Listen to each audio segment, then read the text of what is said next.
Hello friends, welcome to our YouTube channel English practice with मान।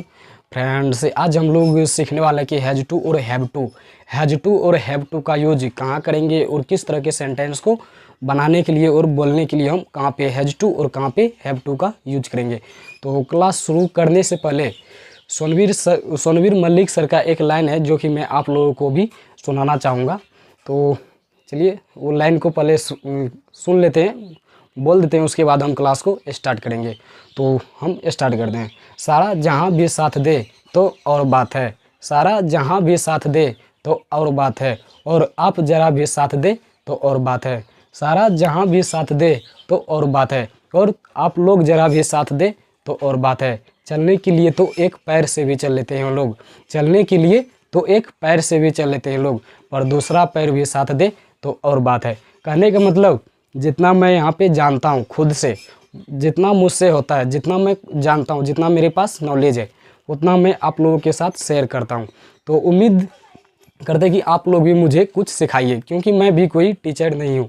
मैं भी आप लोगों के जैसे ही एक विद्यार्थी हूँ जो कि मैं खुद पढ़ता हूँ, और जितना होता है मुझे, मैं चाहता हूँ कि आप लोगों को सिखाऊँ, क्योंकि ज्ञान ही एक ऐसी वरदान होती है जिसको बांटने से ही और बढ़ जाता है। इसीलिए हम यहाँ पे प्रैक्टिस करते हैं। हम यहाँ से कॉन्सेप्ट तो तैयार कर देते हैं, कॉन्सेप्ट समझते हैं, कॉन्सेप्ट आप लोगों को सिखा देते हैं, कॉन्सेप्ट सिखा देते हैं, लेकिन प्रैक्टिस तो खुद से करना पड़ेगा। जितना मुझसे होता है मैं कराता हूँ। तो मैं तो अपना मेहनत यहाँ पे करता हूँ आपके लिए और हमारे लिए। मैं भी सीखता हूँ, यहाँ पे क्लास लेने के माध्यम से भी मैं बहुत कुछ सीखता हूँ। तो उम्मीद करते हैं कि आप लोग भी कमेंट के जरिए मुझे कुछ सिखाने का कोशिश करेंगे। और ये क्लास अगर आप लोगों को अच्छा लगता होगा, और मेरे पढ़ाने का तरीका, सिखाने का तरीका अगर थोड़ा सा भी अच्छा लगता होगा, तो अपने दोस्तों को, अपने रिश्तेदारों को, यानी किसी को भी जो पढ़ना चाहते हैं, इंग्लिश को बिल्कुल बेसिक से समझना चाहते हैं, तो उसके साथ ज़रूर शेयर कीजिएगा। क्योंकि मैं भी एक गाँव के रहने वाला हूँ, मैं भी हिंदी मीडियम से हूँ। मैं समझता हूँ कि कहाँ पे किसको प्रॉब्लम क्या होगा, जो कि मैं आगे बहुत सारा कंटेंट को मैंने तैयार किया है सर लोगों से पढ़ के, जो कि यूट्यूब पे बहुत सारे सर है, बहुत अच्छे सर है, उसी से मैंने अपना कंटेंट तैयार किया है, और वही नॉलेज मैं आप लोगों के साथ देने का प्रयास करता हूँ। तो उम्मीद करते हैं कि आप लोग भी मुझे कमेंट के जरिए सिखाएंगे कुछ। और हम चलिए आज क्लास को स्टार्ट करते हैं बिना टाइम वेस्ट किए, नहीं तो क्लास लंबा हो जाएगा काफ़ी। तो हम टॉपिक को स्टार्ट करते हैं। आज हम लोग सीखने वाले हैं हैज़ टू और हैव टू।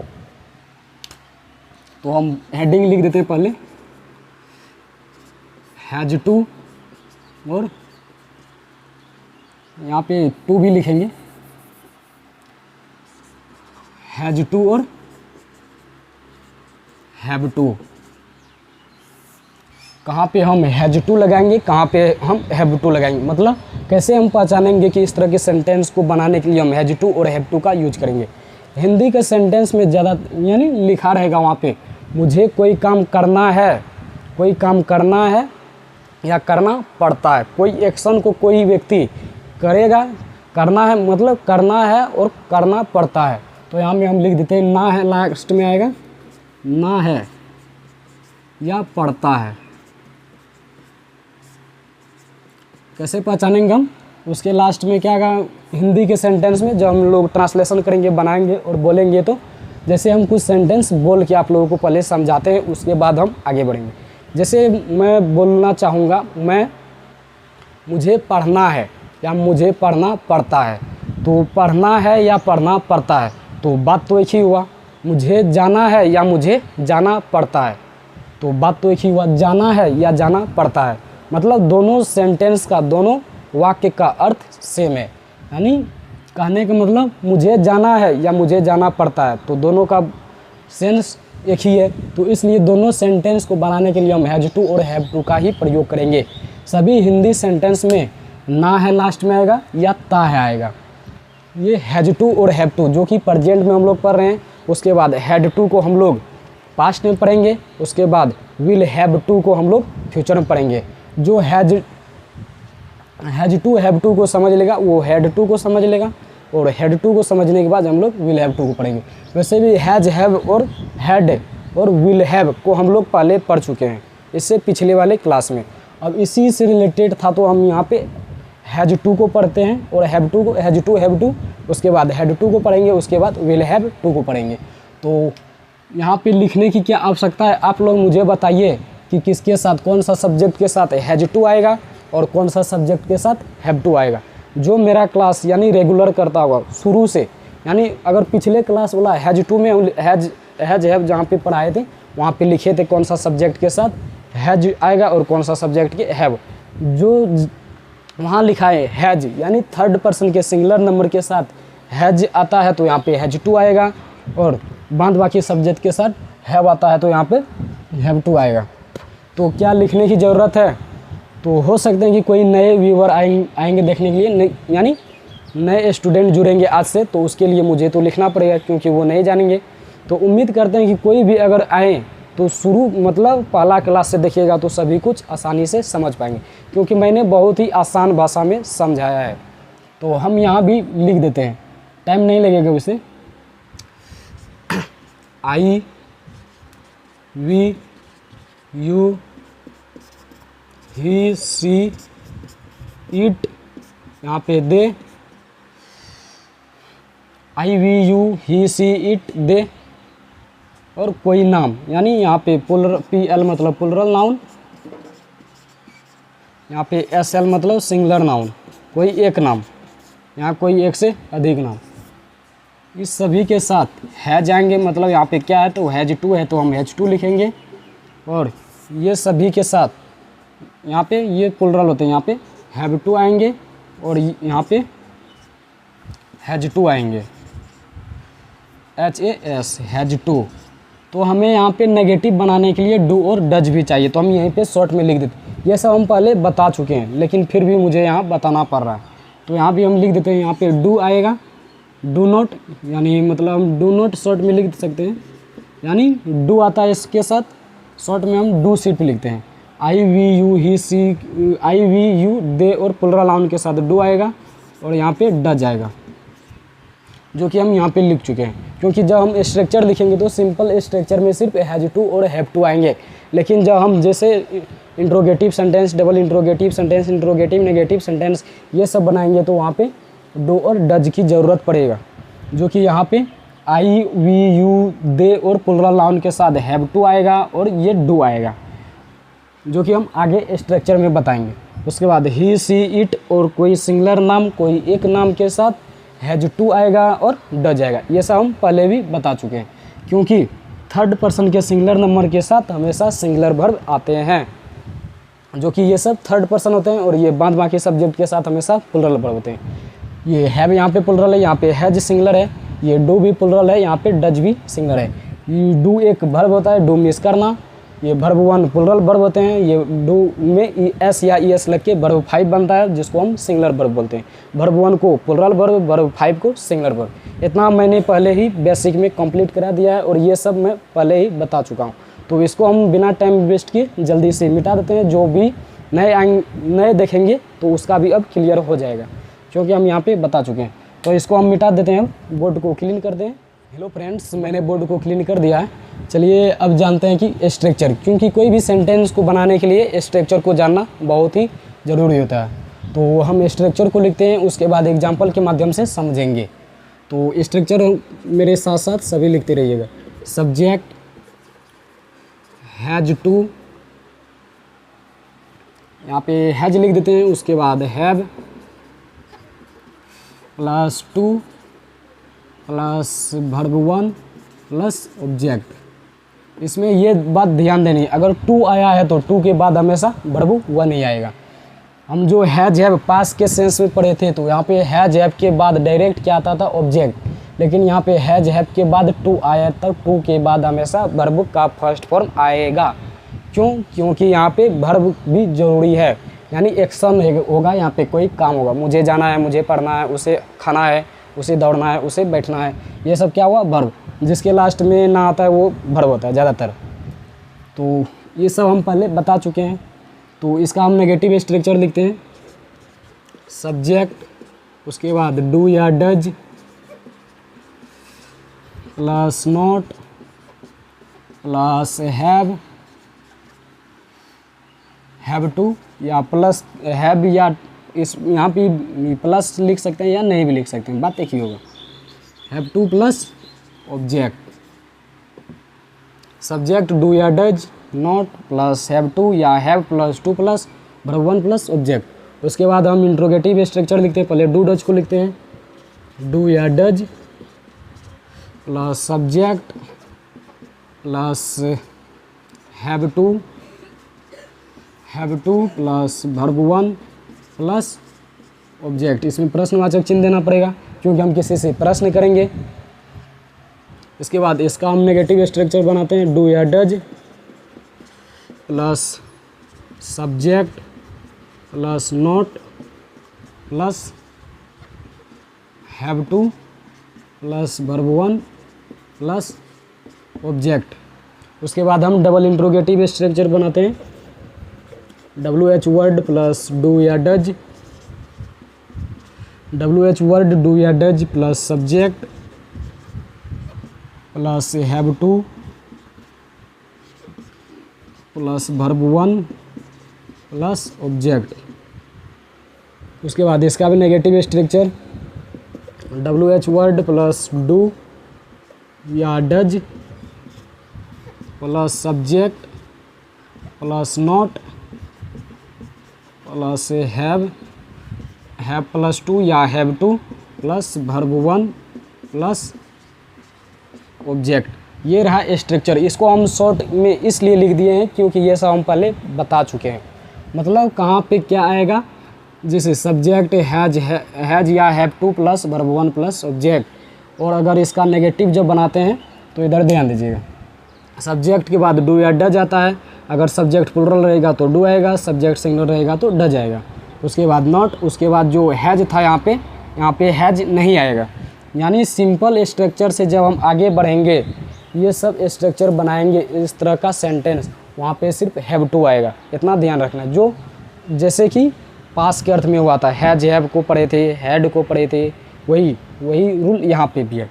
उसी से रिलेटेड था ये, तो हम यहाँ पे इसको बता दिए।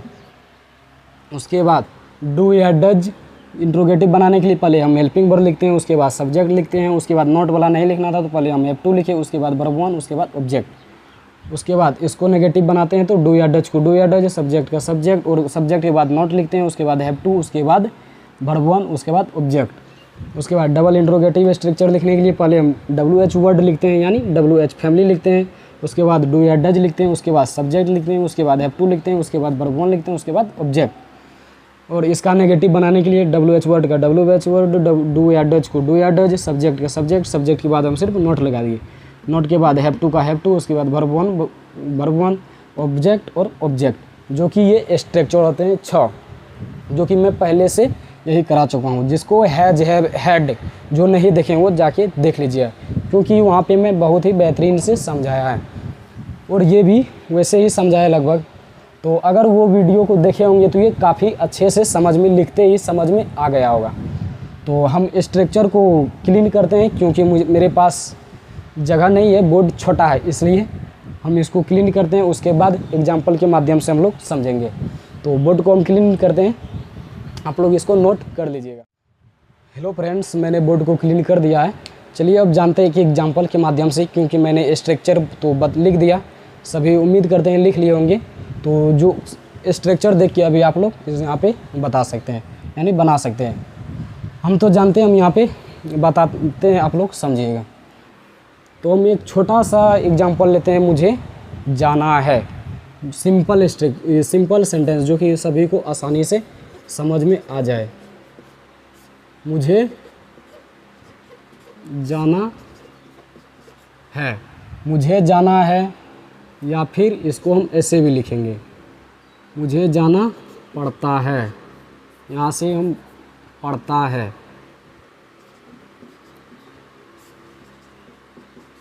मुझे जाना है या मुझे जाना पड़ता है, तो ये बात तो एक ही है।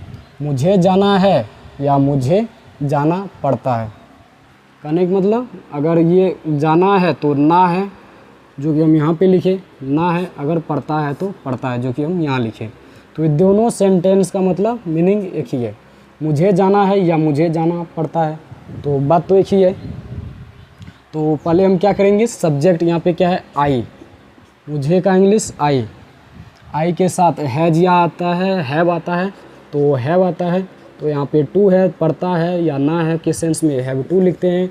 आई हैव टू गो, मुझे जाना है।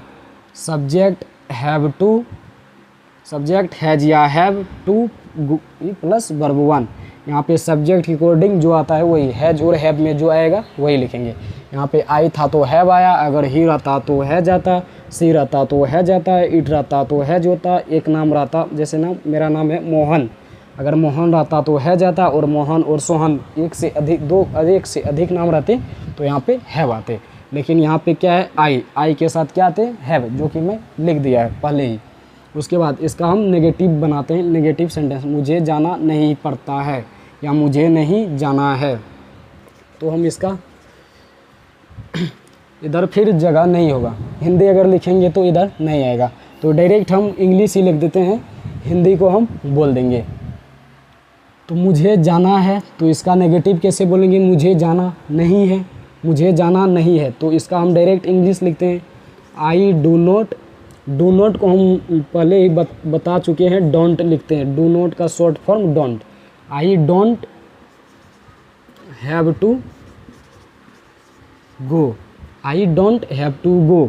सब्जेक्ट डू या does plus not plus have plus to plus verb one, यानी सब्जेक्ट के अकॉर्डिंग यहाँ पे डोंट आया।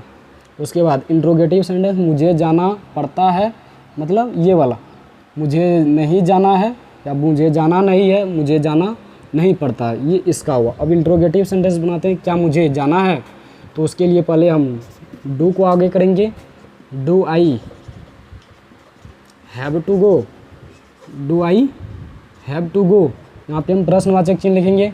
अब इसका भी नेगेटिव बना सकते हैं, do I not have to go, have to go, ये हुआ। अब इसका डबल इंट्रोगेटिव भी बना सकते हैं, WH वर्ड, यहाँ पे हम मुझे जाना क्यों है, मुझे जाना क्यों है, क्यों का English why, why do I have to go, why do I have to go, मुझे जाना क्यों नहीं है, मुझे जाना क्यों नहीं है, तो इसका क्या होगा, why do I not have to go, मुझे जाना क्यों नहीं है। तो ये हुआ 6, यानी 6 सेंटेंस का 6 इंग्लिश, यानी हम हिंदी नहीं लिखे हैं, हिंदी बोल दिए। चलिए एक बार और से हम इसको रिवाइज करवाते हैं। हैज टू और हैव टू का प्रयोग कहाँ करेंगे, हिंदी के सेंटेंस में कैसे पहचानेंगे, लास्ट में क्या आएगा, ना है, पढ़ता है। जैसे हम कुछ सेंटेंस बोले थे, मुझे दौड़ना है, मुझे भागना है, मुझे जागना है या मुझे जागना पड़ता है, मुझे पढ़ना है, मुझे पढ़ाना है, मुझे सीखना है, मुझे बोलना है, मुझे बोलना पड़ता है। तो इस तरह के सेंटेंस में ना आएगा या पढ़ता आएगा लास्ट में, तो हम जानेंगे वहाँ पे हैज टू और हैव टू आएंगे। तो जैसे कि हम पहले एक स्ट्रक्चर लिखे, हैज टू किसके साथ और हैव टू किसके साथ आएंगे वो लिखे, उसके बाद स्ट्रक्चर लिखे पूरा, उसके बाद हम यहाँ पे एग्जाम्पल के माध्यम से समझे। तो चलिए एक बार और से समझते हैं। मुझे जाना है या मुझे जाना पड़ता है, तो इसका इंग्लिश हुआ आई हैव टू गो। मुझे जाना नहीं पड़ता है या मुझे नहीं जाना है, तो I don't have to go. उसके बाद क्या मुझे जाना है या क्या मुझे जाना पड़ता है, do I have to go. उसके बाद क्या मुझे जाना नहीं है, क्या मुझे नहीं जाना पड़ता है, तो इसका English do I not have to go. उसके बाद डबल इंट्रोगेटिव सेंटेंस, मुझे जाना क्यों है या मुझे क्यों जाना पड़ता है, तो उसका English why do I have to go. उसके बाद इसका नेगेटिव, मुझे जाना क्यों नहीं है या मुझे क्यों नहीं जाना पड़ता है, तो उसका English why do I not have to go, जो कि हम स्ट्रक्चर से लिखे हैं। अगर स्ट्रक्चर जिसको याद है वो आसानी से समझ पाएंगे। तो उम्मीद करते हैं कि आप लोगों को ये क्लास पसंद आया होगा। अगर आप लोगों को मेरा पढ़ाने का तरीका और पसंद आता है, अच्छा लगता है, तो अपने दोस्तों में शेयर कीजिएगा जो कि इंग्लिश को बोलना चाहते हैं गांव में रह के और मोबाइल का उपयोग करके। तो मिलते हैं अब नेक्स्ट क्लास में। तो उम्मीद करते हैं कि आप लोग भी मुझे कुछ सिखाने का कोशिश करेंगे, क्योंकि I am not teacher, I am just like you, I am only a student, my name is Mohan Kumar. So bye bye, see you next class, see you again, okay, bye bye.